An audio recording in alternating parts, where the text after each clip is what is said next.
j'espère que vous allez bien. On se retrouve aujourd'hui dans un nouveau format, retour de course.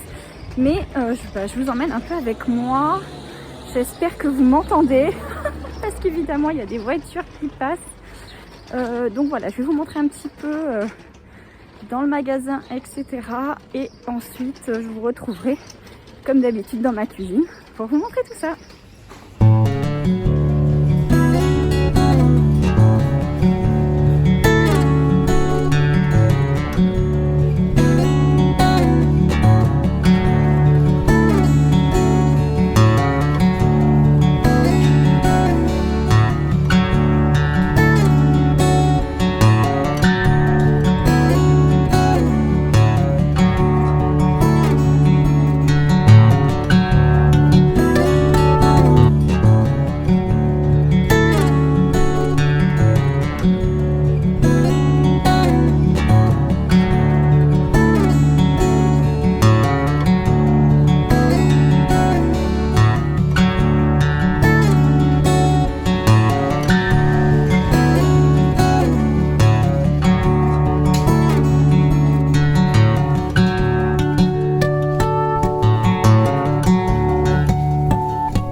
J'espère que vous allez bien. On se retrouve en ce lundi pour un retour de course particulier. Particulier pourquoi? Parce que j'ai décidé de vous faire, comme vous l'avez vu dans le titre de la vidéo, un Leclerc vs Lidl. Et donc j'ai acheté que des produits de base, vraiment de base, de première nécessité même on peut dire. J'en ai pas acheté beaucoup, il y en a une dizaine. J'ai acheté les mêmes chez Lidl et chez Leclerc. Voilà, ça fait un moment que j'ai envie de vous faire cette vidéo, mais voilà, j'avais pas pris le temps, on va dire, de la faire. Donc ça y est, je l'ai enfin faite. Il manquait quelques produits malheureusement chez Lidl et je suis allée chez Leclerc en premier.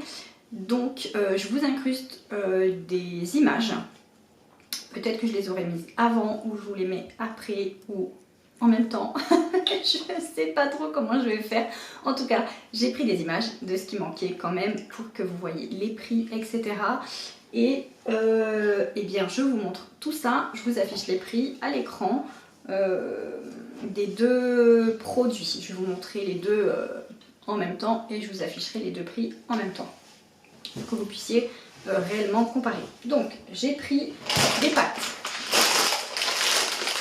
1 kg comme ceci, la marque Leclerc, c'est des tortilles et le seul paquet de pâtes en 1 kg que j'ai trouvé chez Lidl c'est celle-ci. Donc voilà, deux paquets de pâtes comme ceci de 1 kg. Donc j'ai pris que des produits de base et des produits que je sais que nous allons manger, nous allons utiliser. Voilà. Ensuite, j'ai pris du riz, donc basmati 1 kg comme ceci à Leclerc et basmati 1 kg comme ceci à Lidl. Alors nous habituellement on l'achète pas comme ça, on l'achète en gros sac de 20 kg. Mais voilà, j'en ai quand même pris pour vous montrer parce que c'est un produit de base et c'est sûr qu'on le mangera quand même. De toute façon, nous sommes de gros consommateurs de riz. Ensuite, j'ai pris de la farine. Ça, il m'en fallait de toute façon. Donc, j'ai pris 1 kg de farine chez Leclerc et 1 kg de farine chez Lidl. Donc là vous voyez elle est bien moins chère chez Leclerc, ça faisait un moment que je m'en étais rendu compte donc je ne l'achète que chez Leclerc. Mais voilà. Ensuite j'ai pris du thon chez Leclerc et du thon chez Lidl. Hop voilà, donc là j'ai pris le Eco Plus et ici j'ai pris le moins cher qu'il y avait chez Lidl. Voilà. Ensuite, on a bientôt fini. J'ai pris chez Leclerc des champignons que je n'ai pas trouvé chez Lidl. Ils étaient de mémoire à 1,57 € chez Lidl. Je vous affiche les prix de toute façon ici. Et autre produit, chair de tomate, comme ceci, que j'ai pris chez Leclerc et que je n'ai pas trouvé chez Lidl. Chez Lidl, c'est sûr, par contre, elle est à 60 centimes, donc bien moins cher que chez Leclerc, comme vous le voyez. Je l'achète tout le temps chez Lidl, c'est pour ça que quand j'y vais, j'en achète toujours au moins une boîte. Voilà. Ensuite, des œufs. 6 œufs hop, chez Leclerc et 6 œufs chez Lidl. Voilà, j'ai essayé de prendre à chaque fois l'équivalence en termes de qualité, etc. Voilà, donc les œufs.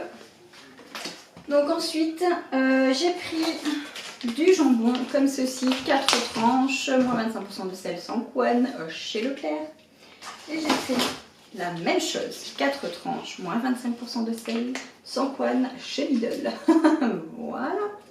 Et du coup, comme on a 8 tranches, je pense fort probablement que dans la semaine, nous ferons des croque-monsieur. Ensuite, Leclerc, des lardons nature comme ceci, tout ce qui est le plus basique, et la même chose chez Lidl. Donc voilà. Donc vous voyez, c'est vraiment des produits qu'on consomme tout le temps. Donc voilà, au pire, là j'en mettrai une boîte au congélateur. Hop. Et pour finir, la pâte feuilletée, comme ceci, donc chez Leclerc, chez Lidl, il n'y en avait plus. Donc voilà, comme vous avez vu, vous voyez, bref, à l'écran il restait une pâte brisée qui était complètement écrasée. Le rayon était vide, comme beaucoup de rayons le lundi matin, j'ai l'impression, chez Lidl. Donc bref, voilà, pâte feuilletée. Et donc, j'en ai eu pour un total de... alors, chez Leclerc, il est là, il y a toujours plein de papiers chez Leclerc à la caisse, c'est horrible. 11,32 € chez Leclerc et chez Lidl. Si j'avais eu tous les produits, j'ai fait le calcul, ça aurait fait 11,80 €. 81, en tout cas je vous note tout sur l'écran. Donc il y a une différence de 50 centimes de moins à Leclerc. Donc ça se vaut en fait, voilà, ça se vaut. Parce que souvent j'ai des commentaires qui me disent « Ah, c'est beaucoup moins cher chez Lidl, ah, c'est beaucoup moins cher chez Leclerc ». Voilà, moi je pensais en effet que ça se valait, que ça dépendait des produits, etc. D'ailleurs il y a des produits que je n'achète que chez Leclerc comme la farine, ou des produits que je n'achète que chez Lidl comme les boîtes de tomates. Voilà, ça dépend des produits. Après, si on a la possibilité de jongler entre les deux, bah, c'est le mieux, mais sinon ça se vaut. Il y a très peu de différence sur le montant total du ticket, 50 centimes. Donc voilà. Et bien sur ce, j'espère que cette petite vidéo vous aura plu. Si vous avez des idées de petites choses comme ça que vous aimeriez que je fasse, que je teste ou autre sur la chaîne, n'hésitez pas à les mettre juste là-dessous en commentaire. Et puis voilà, c'est tout. Sur ce, comme d'habitude, on commente, on partage, on like, on s'abonne, on active la cloche, tout ça. Et moi je vous dis à très vite dans une prochaine vidéo. Bye bye!